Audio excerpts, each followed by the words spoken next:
Asymmetrical Haircuts Justice Update with Janet Anderson and Stephanie van den Berg. Hi, Janet. Hi, Steph. Earlier this year, when I was just getting back to work after some medical stuff that kept me at home, you sent me off on a very long day to chat to a bunch of different people. Yeah, I'm sorry about that. I couldn't get back to the Netherlands in time to help out, but I thought that it was kind of a nice way to ease you back into the business, wasn't it? It was, and it was nice to see everybody, and it was nice to know that I could still walk around all day and actually do this thing and do this job. So it got me a little more confidence so that I will be all right in the end. And what actually was it that was going on? Well, I was going to the conference of the War Crimes Committee of the International Bar Association. So it's basically a day of panels and talks, all with super interesting people, many people we've had on the podcast or that I now want on the podcast who talked about international law and international criminal proceedings. Okay, we're going to get into the detail in a bit, but just from your kind of perch-like position, sort of at a distance from it all, what would you say were the main themes that you gleaned from it all? There's a couple of different strands to pull at. There was a lot about AI and technology and how that changes international justice. There was, of course, a lot about the perceived threats against international justice and the position of the US and all these things. In the coffee chat in between, it was all about what was going to happen at the ICC with Prosecutor Khan, where the investigation, because at the time the investigation into the alleged sexual harassment was still ongoing, sexual harassment claims that he denies, by the way. And I think there was a lot of excitement around universal jurisdiction and universal jurisdiction cases. Yeah, you set me the task of listening to all of this and editing some of it. Something that struck me, maybe we'll repeat this again a bit later, is how closely our podcast mirrors what is going on in these people's brains, the people who are doing the investigating, the people who are doing the academic work to examine what's going on. It really does feel like our podcast. Yeah, there was nothing that came up in this that I thought, wow, I've never heard that before. It really did feel like, yeah, that's our lifeblood too, us too. Of course, we were very happy to have been given access by the International Bar Association's War Crimes Committee. They even set up a separate office for you to use. So should we hear some of the extracts from the interviews? Where should we start? Absolutely. It was very lovely. I had a nice little office tucked away that I could have all these interviews in. And let's kick off today's kind of, I don't know what the word is anymore. Smorgasbord. Yes. Smorgasbord. That's the one I always use when I have no idea what to say, that I've got a range of different stuff on offer. Let's kick off today's smorgasbord of comments with Alex Prenzanti. He's a barrister at Artemis Chambers, and he's the director of the State Capture Accountability Project, and Polina Levina, a UN official who investigates financial crimes in connection to atrocities. And their panel was about how corporate, financial, and legal actors are increasingly implicated in atrocity crimes. And by that, they kind of mean, where are people earning money in supplying weapons or facilitating alleged perpetrators from evading sanctions against them. And you'll hear that I keep asking the same question to kind of drag out of them what they really feel about what's going on in international law. And there's a lot of negativity. Yeah, I mean, let's be clear, there is a lot of bad shit going on in our line of work at the moment. But we thought it would be interesting to pick up also the points of light in what's going well and what they expect more from. So here is first Polina, and she is followed by Alex. What is going well is creative approaches to accountability. Among them, financial investigations. Financial investigations are like a Swiss Army knife in international crimes accountability processes. The reason I say this is because in my experience leading a financial investigations team at the United Nations, there are 4 things that financial investigations allow you to do. The first is if you start with the crime rather than the assets of the perpetrator, you center victims and the harm suffered. The second is that it allows you to expand jurisdictional opportunities by looking at who is enabling the crimes, where they're holding their assets, where they're operating, where they're residing. The third is that financial evidence is great linkage evidence. So it strengthens your core international crime case. And the fourth is that from the get-go, you've built in quantifying the harm suffered, as I said, which then allows you later down in the legal process, if you get to the phase of reparations, you have the evidentiary foundation to quantify what is the extent of the harm suffered and the compensation needed for the crimes perpetrated. And that's your light point. Is there any thing that you can point at specifically that we saw in the last year in this realm, or kind of investigation that you can talk about? Which, of course, there's a lot of things that you can't talk about, I'm sure. But is there something you can highlight that happened in that realm that we can look at? One of the major international legal developments in the last year has been the Gambia versus Myanmar case at the International Court of Justice. What's been very interesting about that case is that both parties relied quite extensively on the evidence collected by the Independent Investigative Mechanism for Myanmar. And within that pool of evidence was a report produced by the financial investigations team of the mechanism, focusing on the destruction and dispossession of Rohingya land and property.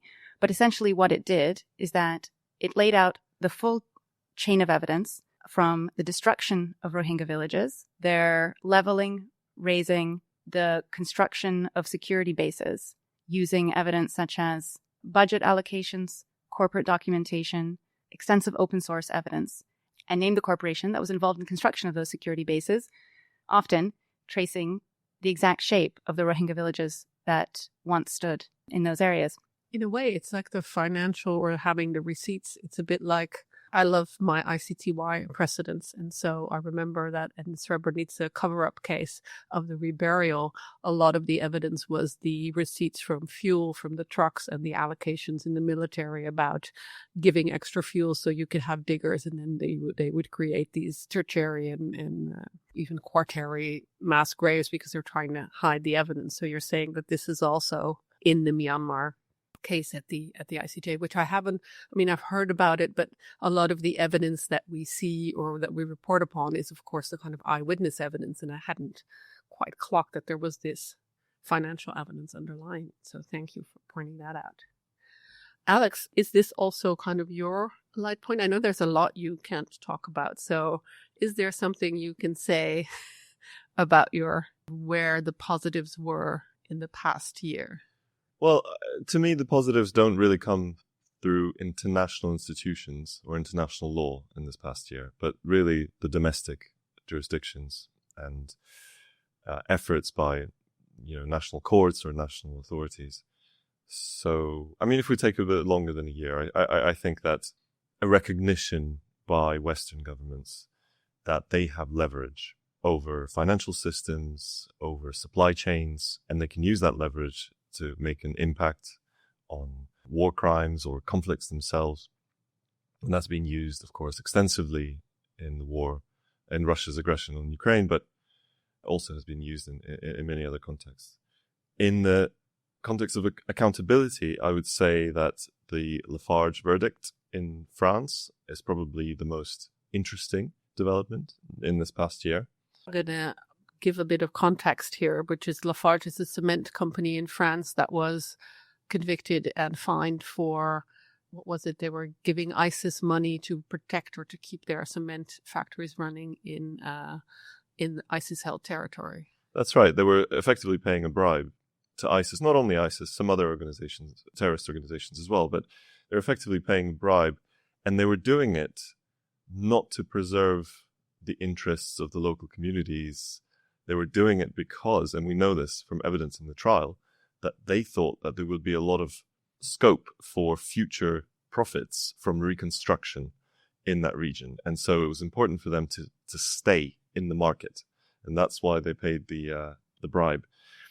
And what's really interesting about this development is that for the first time, we've had cases, most notably the Lunden case in Sweden, where CEOs and managers are accused of crimes But here we have the actual corporation that is held to account and fined.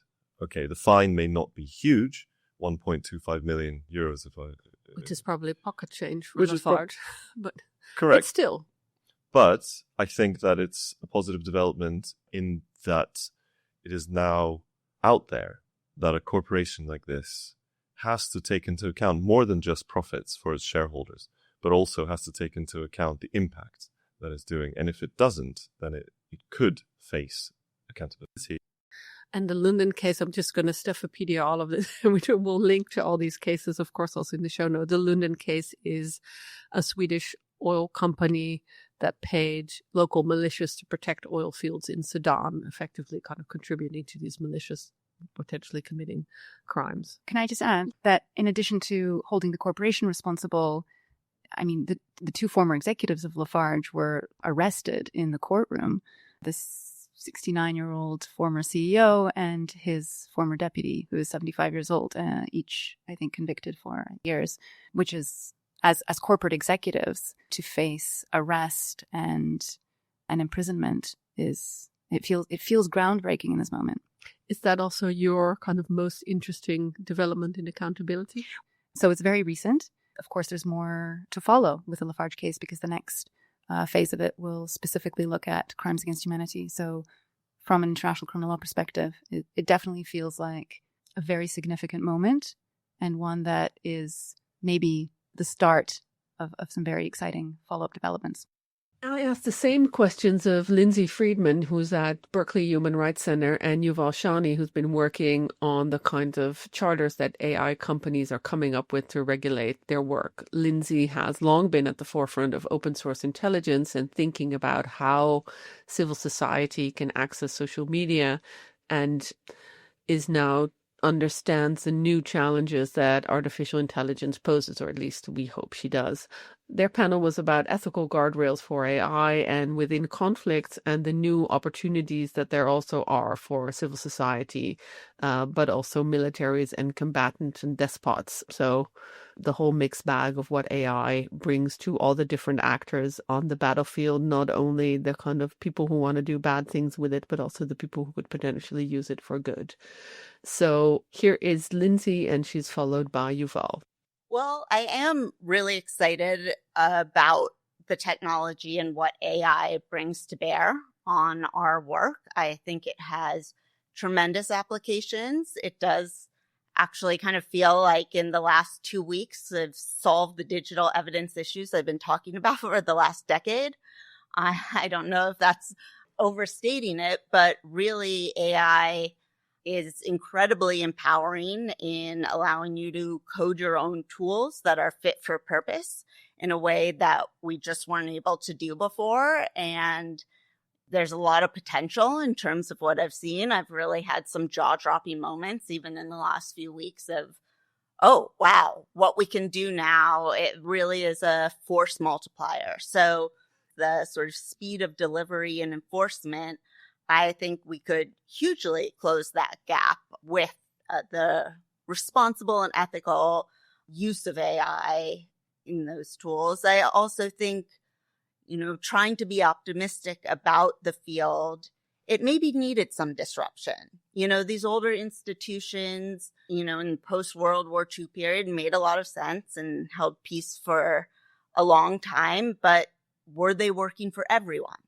I think that's a really fair question of maybe the UN wasn't equal to all states and not everyone was happy with it, all of these institutions.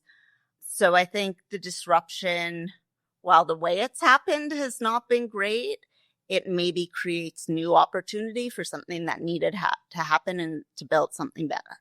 Yuval, do you see bright spots? And what are they?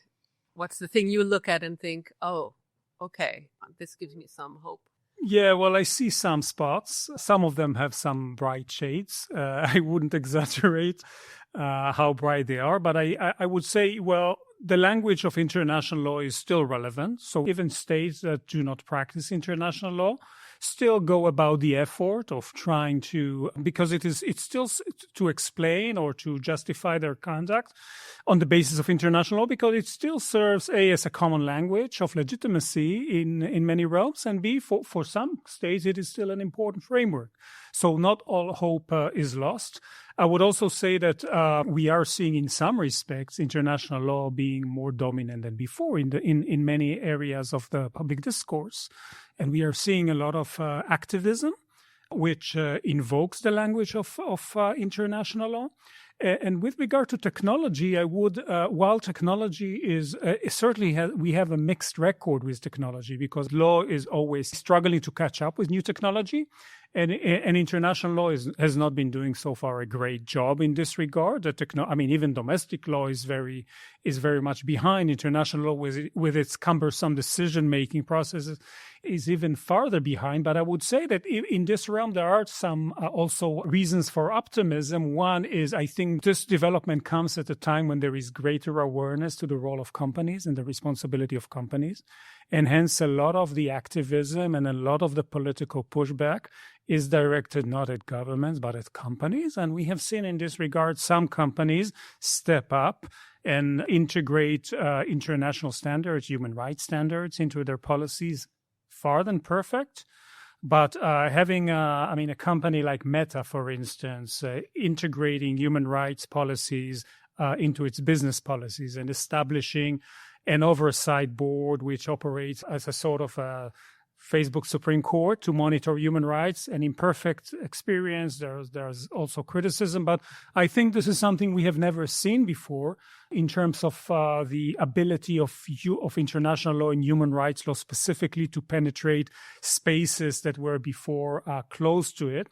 And with regard to the point that Lindsay said about the promise of AI, of course, AI could be a force multiplier for many good projects, such as resolving world hunger, such as promoting economic development, such as dealing with lawlessness.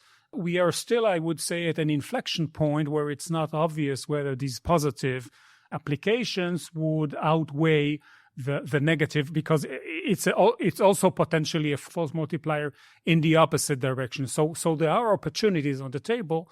The question is whether we as a human society would be able to make use of these positive opportunities. Now, Lindsay, you already mentioned a kind of interesting development in accountability, I would say, by essentially, I think it's called vibe coding, kind of being able, as a layperson who doesn't program, to kind of tell these models what kind of tools you want to make. Is that something that you would lift out as the most interesting development in accountability, or are there other things you want to mention? I think that's interesting. One caveat I will say is I do think you need some baseline technical knowledge to do it and do it well.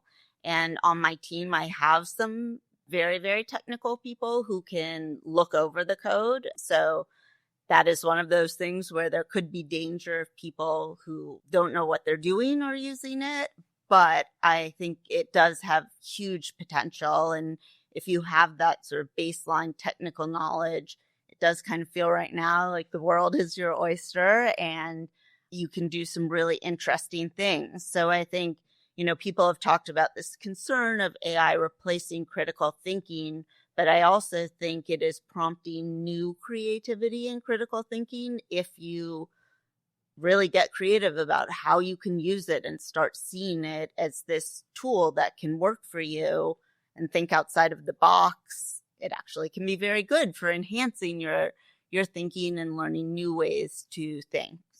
Yuval, is there something you want to lift out as an interesting development in accountability that you're looking forward to being developed further? Well, I think in many respects, human rights law has been working very much downstream, trying to deal with violations as they happen. And I think a central ethos was protecting victims. But that's a bit Sisyphean. I mean, there are so many violations. So your ability to actually deal with violations at the root cause level and actually stem the problems was quite limited. especially given the limited leverage that human rights enforcement bodies have vis-a-vis states, etc. With technology-driven violations, it's a bit different. I think actually we have a very limited capacity to deal with downstream violations because of the scale, but we may have a better capacity to deal with upstream issues. And if we can get the big companies, and there are still, there are few, but still relatively, the numbers are still manageable. If we can get the large companies on board and have them integrate, for instance, human rights standards into the models, this is something that could have a very significant impact on the world of human rights going forward. So this is, again, a very critical moment. I must say that I still haven't seen this happening so far. So even Anthropic, who's been cast as the good guy in the recent drama of the Department of War saga regarding the military use of Claude Code, even Anthropic, when you look at their very recent constitution, which is this policy document, which is actually, whose audience is actually Claude, right? You would look very difficult for the words human rights and you will not find them. It's not mentioned once in the document. There are other things that are, some aspects like privacy are mentioned, safety is mentioned, the system is instructed not to kill humanity, not to exterminate the entirety of humanity, but we still haven't seen... broad brushstrokes, yeah. Sorry? That's very broad brushstrokes. It's a bit of broad brush backstop, but we haven't seen so far a full-fledged integration of this body of norms. We're still working with frameworks like AI safety and AI ethics and responsible AI, which are good, but they do not actually dispose of the need to also integrate human rights head-on into the system. So again, the opportunity is there. We have still, so far, have not generated sufficient momentum to realize this opportunity. This is, in terms of my own work, this is actually what I've been working on the last couple of years on trying to develop at least human rights formulations that would be amenable for implementation in these sort of upstream contexts. I found it really interesting to listen back to all of that from Yuval and from Lindsay because of the two podcasts that we did last month and a little bit earlier. The first one was about targeting on artificial intelligence and the ethical issues of having machines making very fast decisions rather than humans about who should be targeted. And the second one was about how investigators are now using AI and which can maybe help make more connections. But there are so many additional issues to be considered to do with interoperability, between different AI systems, defense rights. What happens in courts when you present material that's been sort of developed in particular ways? So all kinds, again, of legal and ethical challenges. So for me, sort of listening to that discussion between the two of them helped me maybe, balance out a little bit the outlines of the issues. That's not to say, though, we won't be critiquing AI more in the field. I think there's still many questions to be asked, and we have lots more pods planned on this new element in this field. So who else did you manage to speak to? Well, there was also a panel on climate change in relation to conflict and environmental crimes increasingly being used as a weapon of war. This is a subject, that you and I have also talked about a lot. We did a lot of... Oh my goodness, so many pods. So many Ecosides pod, including the ICC, Office of the Prosecutor's own policy on climate-related crimes. Yeah, and we've also done stuff specifically on ecocide, which at one point was considered potentially as a new crime for the ICC's Rome Statute. I'm not so sure about that. But maybe most importantly, you and I both spent quite a lot of time around the International Court of Justice advisory opinion on climate, partly because so many states got involved again in that. And now that's come out and there are obligations on states to protect their citizens and the natural environment. So who did they have to speak on that, or who did you manage to get from that panel? I spoke with Maxim Popov, who is now the first secretary of the Ukrainian embassy in The Hague, but before was at the Ukraine Office of the Prosecutor and worked on the Nova Kakhovska Dam situation. And there was Charles-Edouard Renaud, who is a partner at the French law firm de Gaulle, Florence. I want to ask you specifically both what you are working on, what we should look out for in the next coming year in developments. I had a privilege to work last 3 years, starting from the full-scale invasion in 2022 in Prosecutor General's office as an advisor to the Prosecutor General, and I was in charge of strengthening the capacity of Ukraine to investigate and prosecute wartime environmental damage. So basically, we were on the forefront of developing the practice and the case law of individual criminal responsibility for the wartime environmental damage. And right now, when I moved to The Hague and started my career in the embassy as a diplomat, I still, by my heart, continue as an expert to help our Ukrainian colleagues on the ground to do this job. And I would say that this run really changed the global perspective and value of the natural environment from the perspective of different actors. So basically, at the end of 2025, let's say, Office of the Prosecutor of the ICC, they finally finished the work on the policy of environmental crimes under the Rome Statute. And we believe, and we know for sure, that partly they progressed in this work because of Ukrainian endeavors and because we spoke so loudly and did our job well in terms of doing this investigation and prosecuting domestically. Now that I have an expert on this in front of me, the big flagship case about that we also did a podcast on is, of course, the Novokakhovka Dam. Where is that case at the moment? Are there other cases in Ukraine that really we should know about, but we're all looking at the dam? Yes, so as for the Kakhovka Dam case, so the Kakhovka Dam was destructed by Russian militaries on the 6th of June 2023, that basically almost 3 years ago. The case is still on pre-trial stage. I believe it's probably the most severe environmental disaster happened on European continent during last decades. So there are a lot of efforts allocated to collect evidence on both sides, on war crime, and also the second component of the qualification is the ecocide. We have now criminal code specific article that prescribes criminal responsibility. So it takes a while to collect all evidence and substantially prepare the case for the court. As for the other cases, it seems to me, 300 cases registered of the wartime environmental damage in Ukraine. The biggest one, there are other 5 dams that were attacked. Some of them were destroyed. For example, Oskil Dam that were partly destroyed in 2022. It's a Kharkiv region. Also, the second category is attacks against nuclear power plants and nuclear objects. So we have Scientific Nuclear Institute in Kharkiv that was attacked by different types of the weapons in 2022 more than 70 times.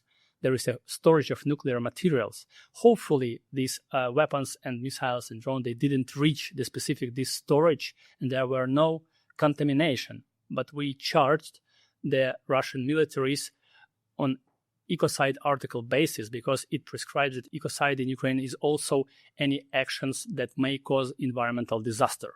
The second example is the occupation of the Chernobyl nuclear power plant at the very beginning of the full-scale invasion, and also attack by the drone, Shahed drone, of the confinement in February 2025. So we have also case registered by Ukrainian authority that is right now investigated and prosecuted. And so the first case about the Kharkiv nuclear facility, so this case already in the court. So we expect to have a verdict soon. Thank you. We'll look out for that. Charles, you are looking also very much at these weapons groups. Is there work that you're doing that we should look out for in the coming year, something to come out with that, or something else that you want to flag up? Perhaps a very quick specification. It's interesting to see within the banks that are asked to lend money for rearming Europe that defense has become, quote unquote, a resilient activity. So I think more globally, it means that our society, our Western society and our European society has indeed to become resilient took really example on the way the Ukrainian people has faced these terrible situations in 2022. We need more and more to be resilient for the coming years. And based on that, I think there is probably two main directions. The first one is accountability. It's in fact linked with what we already said about immunity. It means that we shall have judicial institution in a position to fight back and find the liability and the guiltiness of all kind of aggressor. You have the standard war abroad, and you have also the hybrid war within the territory of the European Union. And so more and more we have to use legal way to fight back at any time. I think that the second, we must be ready to chase any rogue foreign state and be ready to deprive them for this principle of immunity, which is not anymore an absolute principle. And that's a notion that under case law has evolved very slowly, but has indeed evolved. And I think that in the coming year, we'll come to an era where any state war aggressor could be deprived of that immunity in court. And the second thing I think we should look into this development, this notion of ecocide. And it comes more and more present within the authorities, state authority and legal authority. And I think we shall really take a good look to the International Court of Justice judgment of February 9th of 2022. It was a case between the Democratic Republic of Congo against Uganda, and the High Court considered that Uganda was indeed responsible for damages to nature, and by overexploiting the resources, and by destroying fields, and by also exploiting protected wildlife. And I think this is a case precedent that's going to be used to strengthen that very concept of ecocide in other regions of conflicts. Yeah, I'd love to do a whole series on different things that have come out of the International Courts of Justice, some of which I think many people have forgotten about, but actually they are big judgments sometimes, and sometimes big opinions, and really like to look at what kind of effect they have actually had, because I think these are long-term things, and we, you know what we're like as journalists, it's now, has to be now. And it would just be so nice to have a little bit more space to really think long term, what's been the implications of something that was decided 5 years ago, 10 years ago, etc., etc. So if anybody would like to sponsor that, you never know. Get in touch, yeah. I also spoke to friend of the pod, Milan Asterio and Natalia Kebesh, who their panel was Justice Running on Empty, which was really kind of dove into the fairly bleak picture of international justice mechanism facing chronic funding crisis, and they spoke out about apparent duplications, overlaps, and who loses out in the fight for global attention. Ooh, yikes. Did you actually dare to ask them for their points of light? Were you so contrary, Stephanie? Well, I mean, I asked for, what's going wrong before. So after they finished explaining all of the kind of problems with that, I did ask for their points of light, and they had quite a few, and they were quite uplifting in the end. So here is Natalia. Well, I think it's fair to say that 2026 has already been pretty relentless, so it can be quite hard to pick out the good things. But maybe one development where we are continuing to see positive movements is in the use of universal jurisdiction across different countries. For those of you who know the resource, the Universal Jurisdiction Annual Review is due to be published, and it clearly shows a trend of more states using universal jurisdiction in lieu of international justice mechanisms, and also in more creative ways. So maybe just to give you some figures, in 2025, we saw 116 investigations ongoing, we saw 28 new cases being opened, and 29 convictions. And some of these cases actually established legal first. So we saw Finland convicting a war criminal from Russia in what is so far the first conviction relating to the war in Ukraine. We also saw Germany beginning a trial for starvation as a form of warfare, and then in Sweden, the first conviction for genocide for the transfer of children involving Yazidi women and girls.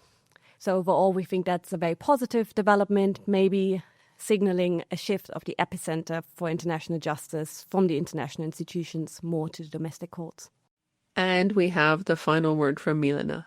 I think that despite the fact that we're witnessing significant violations of international law, at the same time, we're seeing almost like a return to international law in the sense that state world leaders are increasingly calling for a respect of international legal norms and increasingly saying that there is a set of things that they will just not do because it violates international law. And I think that's a positive development.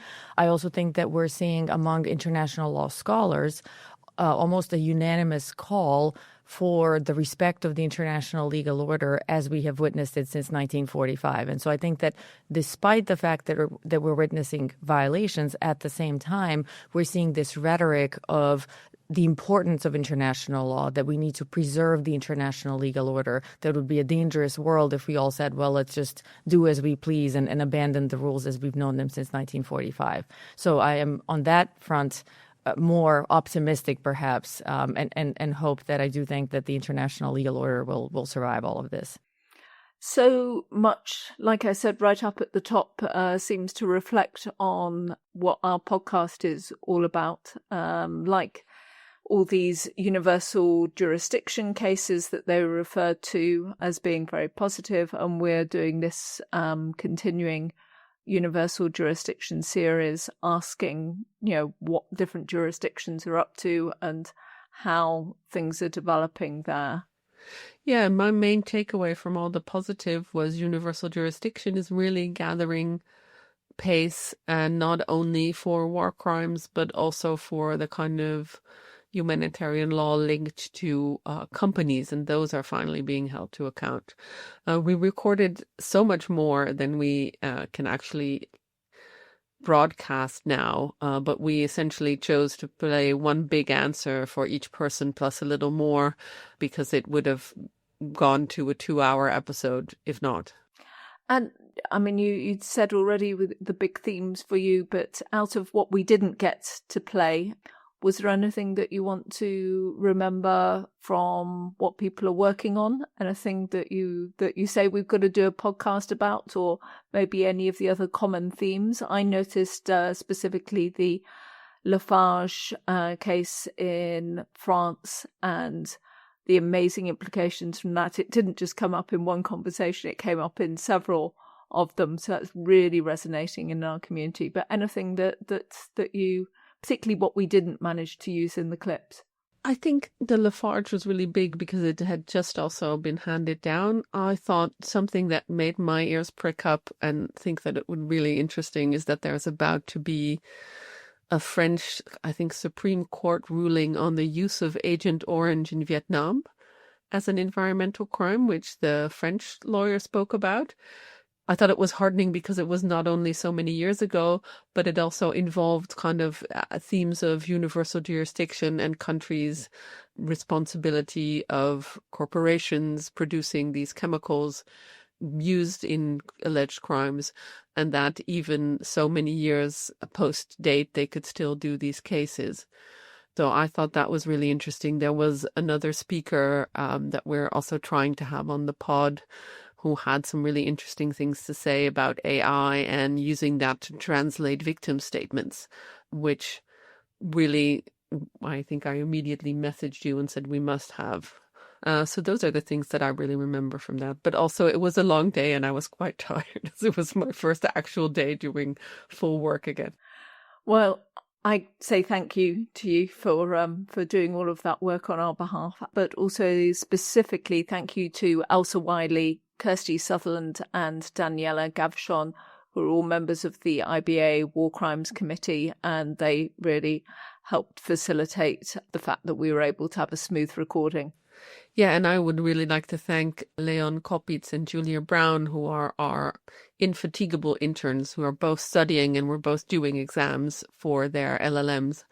and at the University of Amsterdam, and they were really running around and being my arms and legs and helping me on the first day back. So I was really, really grateful for all their help and support.